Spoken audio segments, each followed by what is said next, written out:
আরজি করে ঘটনায় উত্তাল গোটা দেশ। তারই মাঝে ফের একবার এক নাবালিকাকে শ্লীলতাহানি করার অভিযোগ উঠল। ঘটনায় আতঙ্কিত হয়ে পড়েছে 12 বছর বয়সী ওই নাবালিকা ও তার পরিবার।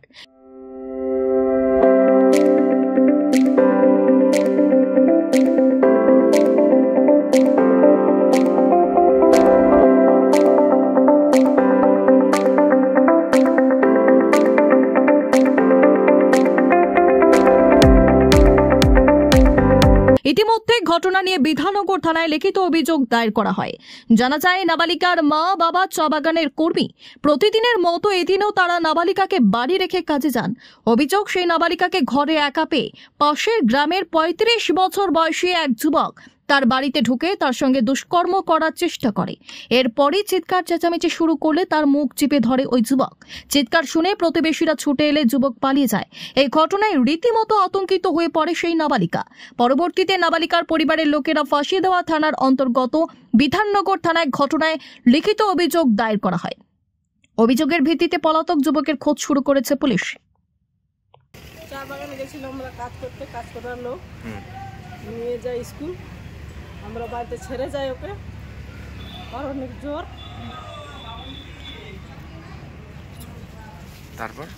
তারপর জানি না, 12টা আসে শুনতেছি মেয়েটা এরকম ঘটনা।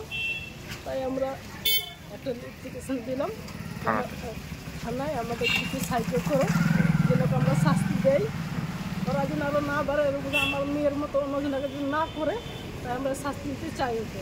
মানে রেপের মতন করতে চাইছিল, তো মেয়েটা পুরো একদম ছটপটাই পালাই গেল অন্য বাড়িতে।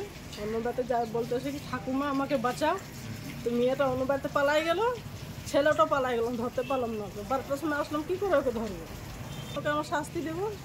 আর চিনি না ছেলেটাকে, জানেও কোঠালবাড়ির ছেলে, শুনছি কোঠালবাড়ির ছেলে, আমাকে চিনি না ছেলেটাকে। হ্যাঁ দিয়েছি, দিয়েছি, ডাকছে আমাদেরকে 9টার সময়, আমরা আসছি।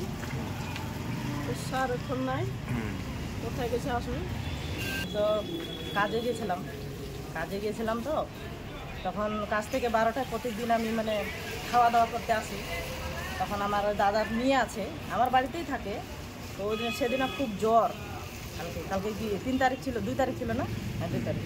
খুব জ্বর, উনি ঘুমায় আছে। তা কে জানি, আমাদের বাড়িতে কেউ ছিল না। তো একটা লোকটা হয় রাজবংশী, ওই লোকটা আসে, মেয়েটার উপরে বাড়িতে ঢুকে জোর করে মেয়েটাকে ধরাধরি করে, জোর করতে। তো মেয়েটা কোনো মতো মানে জানটা বাঁচায়, ও বাড়াই গেছে। তারপরে 12টায় আমি বাড়িতে আসি, তখন বলে কি, আমার ওই যে পাশের বাড়িতে কাকিমা বলে কি, তোমার তো মেয়ে এরকম চিৎকার শুনলাম। আমাকে বললো কি, দাদিমা ঠাকুমা আমাকে বাঁচাও তো, দেখো তো লোকটা আমাকে মারধর করতেছে। আর মেয়েটার কিন্তু বয়স 12 বছর। ও জান বাঁচা মানে ও পালায় চলে গেছে অন্যদের বাড়িতে। তখন আমি মেয়েটাকে খুঁজলাম, 12:30 বাজে গেলো, কোথায় গেলো খুঁজলাম। তখন কাকিমার বাড়িতে পাই, মেয়েটাকে যায় ধরে উঠায়, বলি যে কী হলো মা? বলতেছি কি, মাসিমা দেখো তো লোকটা আমাকে মারধর করতেছে, মারধর করে যে জোরাজোরি এরকম করতেছিল।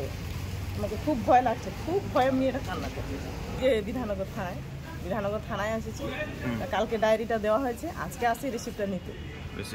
হ্যাঁ, তো প্লিজ আমাদেরকে ডাকছে, ঠিক আছে, মেডিকেল রিপোর্ট এগুলো হবে, এগুলো হয়ে তারপরে কেসটা নিবে বলছে। ছেলে হলো মনে কর 35 বছর উপরে, আর মেয়েটা আমার 12 বছর। পালিয়ে গেছে। আমার দেওয়ার 2 জন ছিল, ওরা ওদেরকে ধরতে চালো, ও একদম বাড়াই গেল, ধরতে পারলো না। আপনার এলাকার ছেলেটা না, তো অন্য বাড়িতে, অন্য এলাকায়, রাজবংশী। ওরকমের ধরন। এখন মনে বাড়িতে কেউ নাই দেখতেছে, ওর তো মনে হয় মনে বিচারে অন্যই ছিল বলে তো ও পালাই গেছে। নাহলে বলতো যে না, মেয়েটাকে আমি আর কি করলাম বলে, দেখো তো এরকম মেয়েটা বলতেছে। ছেলেটাও পালাইলো, মেয়েটা এদিকে পালাইছে, কান্না করতেছে। আমাদের মনে হচ্ছে ওর মনে ইরাদা অনেক নোংরা কাজের অবস্থায় ছিল।